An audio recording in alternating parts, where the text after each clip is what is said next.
Glavni namen je, da rešimo to populacijo pred izumrtjem. Zdaj, zakaj se to dogaja? Risi so bili na območju Evrope v 19. stoletju še kar široko prisotni, potem smo jih pa ljudje iz večjega dela iztrebili, ostala je neka ta populacija v Karpatih in pa v Skandinaviji, ampak potem so tak bolj napredno razmišljajoči lovci in gozdarji leta 1973 pripeljali 3 pare.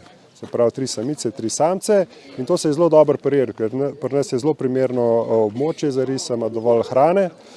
Ampak ker je bilo samo 3 pari, so se začelo parjenje v sorodstvu in to je pripeljalo do tega, da je začelo prihajati do izumiranja.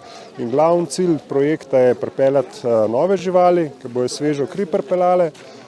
Dodatno je pa tukaj ena povezovalna populacija, probamo resti na Gorenjskem, da bi se povezali s populacijami v Švici predvsem, da potem na dolgi rok ne bi bilo potrebno neke nove krvi pripeljati, ampak da bi spet vzpostavili neko naravno stanje, kjer je risov dovolj, da se med sabo mešajo.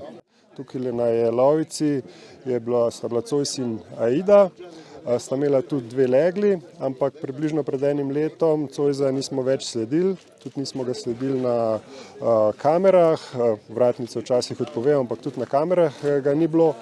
Tako da smo rekli, da je potrebno pripeljati novega samca za to risinjo Aido, ris Lukaš, prihaja iz Slovaške in upamo, da bo uspešno nadomestil Cojsa in da bo tukaj na Jelovici se reprodukcija nadaljevala. Smo mogli preštimati oboro, da smo vse popravili, tisto, kar se je pač malo dotrajal v tem času, sneg nekaj naredi svoje, pa da smo preštimali oboro, nove sekance pa to.